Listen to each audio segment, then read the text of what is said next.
Just a very quick word is I want to show, first of all, my appreciation to all of you journalists, because I know that you did a lot of coverage. As a fellow journalist, you must understand it's very strange for me to be on this side of the camera, but I thank you very much. Yesterday, I left home to go to a hair salon and spa.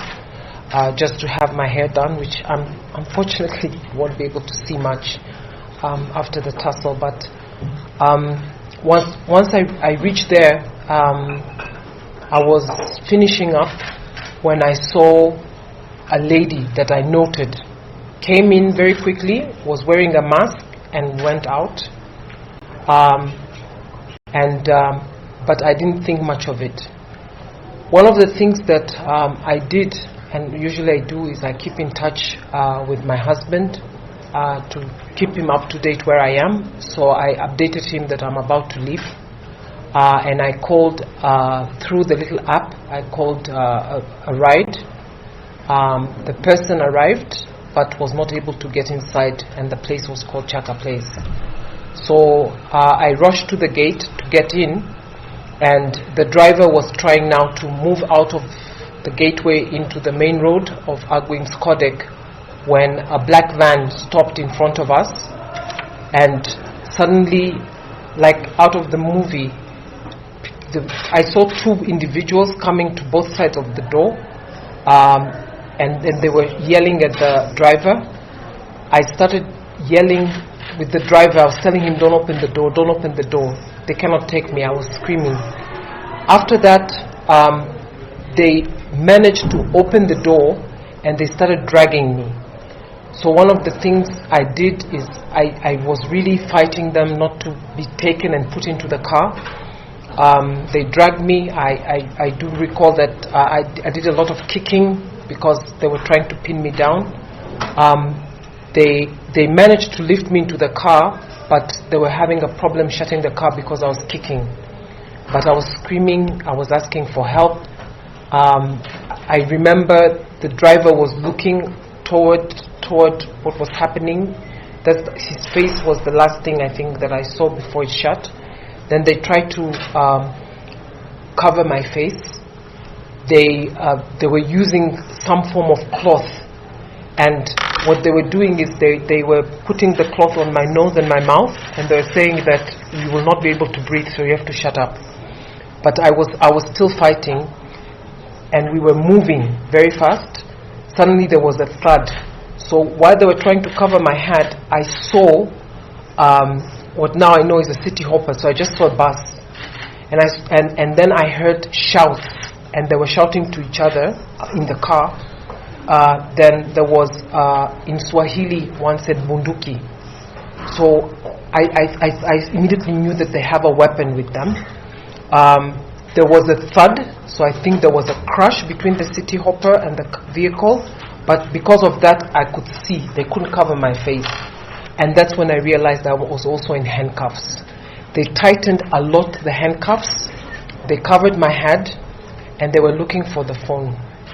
So one of the things I did is I laid on the phone so they couldn't access it. So they were trying now to search all my bags, and they were shouting with me. One kept choking me, asking me, where's my phone, where's your phone? And I was just saying, why are you doing this with me? So there was all that communication, but I was not giving them anything. After a while, because they were also tossing me, they sat on my leg because I was kicking. I wanted to kick out the window, so I was kicking them. I kicked one of them on the other side, and that's when I realized he was the one who had the handcuffs. He tightened a lot the handcuffs. It was really hurting me. And they finally found the phone. When they found the phone, they were very happy, like they were like eager, and they were telling me to give them the PIN. And they were speeding, and they kept insisting, give us the PIN. So I just gave them numbers, random numbers.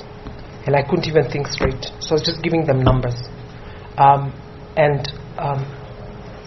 The one who was in the passenger seat was the one who was handling and was really wanted to get into my phone. And he kept saying, it's a wrong PIN. get her to give me the pin. So every time they wouldn't be able to get the pin, they would try to choke me and pull on my handcuffs until I felt my hands were going numb. So I told them, I said, you're torturing me. I can't remember the numbers. You need to loosen and you need to let me relax so I can remember my pin. And they were like, you're just buying time. Why are you not telling us? Then I asked them, where are you taking me? So they told me that they are police and they're taking me to the police station. I told them, it's not possible you're police because you abducted me. And the guy on the left who was holding the handcuffs got very angry and pulled and said, we didn't abduct you, we didn't abduct you. So I said, okay, if you're the police, then take me to the police station and I will relax. I'll also give you the pin. And I started basically trying to negotiate, and then they started shouting with me, shut up, shut up. So I said, I was saying, you're confusing me, you're confusing. So I was very distraught. So I said, you're asking me questions and then you're telling me to shut up. Afterwards we were going at a very high speed, and I kept asking time and time again, when are we getting to the station? Which station are you taking me? So one said the main station, and I said, where? So after a while, so I didn't get, to be honest, my sense of time I was starting to lose it.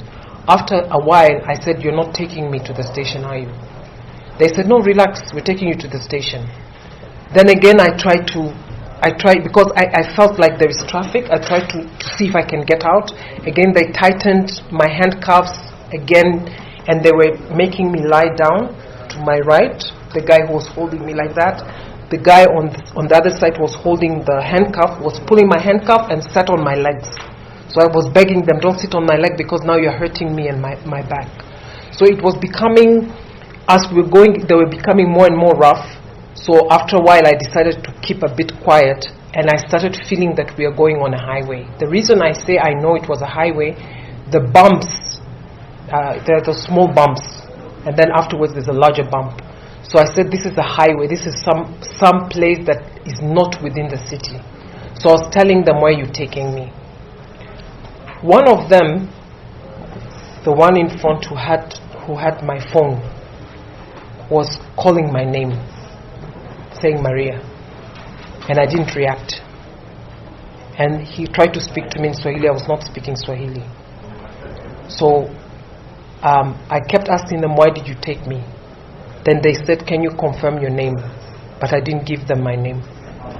So I said, but if you abducted me, you need to know who I am. Why did you abduct me if you don't know my name? And that's when the guy was again tightening and saying, now, give me your name. And I said, but you're torturing me for nothing. You took me, you need to know who I am. So we went and they stopped. After a while, I asked if I'm already at the police station. They told me to keep quiet. Then they again put me down. They tried to get my head down. And in front, they got out of the car. It looked like they were either on the phone or consulting. I could hear sounds from far. We stood for a while. Then again, we continued with the journey. And I kept saying, are you taking me to the station? So the stops happened about, to my calculation, about 5 times. But I was getting confused with the time as it was going. About 5 times, they stopped, and one was getting out. Toward the end, both the driver and the front passenger got out. They then also again told me to keep my head down, to keep quiet. Then the person from one side, and I don't know who it was, came to talk to the person who was holding me. Whispered, I couldn't hear what they were whispering, and he covered my head with a jacket. So they were discussing something, and after that, I remember that we were going more, and eventually, what they were saying was that they're going to release me, but I must not look back. I cannot look at the car once they remove it. And I have to wait until I hear the car disappear. I didn't know what time it was. When I stepped out of the vehicle, I had to wait until at the door until they took it off. It was very tight. They took it off, and I didn't turn. I was very scared. What was for me very evident was they gave me the bag, the huge bag that I had, which had my salon things like my hair stuff and whatever. And I was very scared. I was clutching it. But in the struggle, I also managed to get my small wallet, which had my ID. And I was so keen to keep my ID. So they couldn't find it, but when they gave it to me later after they had left, I realized they'd taken my phones. And when I started off, the only thing I knew was I have to walk toward, because it was a very dark place. It was already dusk, and it was a rough road. So I walked until I got to what looked like a main road, and I judged from the vehicles that the vehicles were coming from that side. So I decided that's probably where a lot of people are. So I started walking. So I walked for a while. It was getting very dark. There was no pavement. It was just beaten path. When I reached to a certain point, I saw some vehicles. I ran up. I asked one of them if it's an Uber. They said that they have a passenger. I walked furthermore, and then I just saw 2 cars parked. And then I got into that vehicle, one of them, and I gave them where I live, basically in the Kilimani. So I asked him to take me, and then I went. One of the things that I was very scared of when they dropped me is that I felt that they were watching me. So I couldn't prove it, but I felt like they let me go, but they were watching what I would do, because one of the things they said is, do not talk to anyone, but go home. And what for me was good was in that small wallet that I had Kenya shillings. It was 2,050 Kenya shillings that I had. So when I got into the Uber, I didn't have a phone. I just asked the Uber driver, how much should I give you? He said, give me 1,000. So I didn't have anything to say. I just gave him the 1,000. I got there. By then, nobody was at home. So I didn't have my phones. I managed to open my laptop. And on my laptop, I was able to make a phone call. First to my husband, and then to some of the other people that I tried to reach. And then that is when Amnesty and everybody else came. And of course then they started the arrangement for everything. I have not been able to access social media, in the sense that the first thing I did was to remove all my devices that were logged into Twitter and to some of the platforms. I am sure that part of the abduction was to get access to my devices and to get access to the activities that I do online, which include, of course, sometimes doing whistleblowing, but also doing a lot around abductions in Tanzania. So that is the first thing that I really felt that they really wanted. The other thing that I really felt was that, and I even actually commented to them, although they didn't answer, is they were taking me outside Nairobi, but they were taking me across the border. And I told them, and they asked me, why are you scared to go across the border? And they say, so you know you have done something wrong. I said, I have not done anything wrong. Then they asked me, then why are you scared to go? Why do you think that you will have trouble? I told them, it's because I'm a loudmouth. That's what I told them. So they were evading questions, but my conviction is that at least one person was constantly speaking to me in Swahili. So for me, that was one indication. The other indication was my devices was of very keen interest for that one individual to gain access to.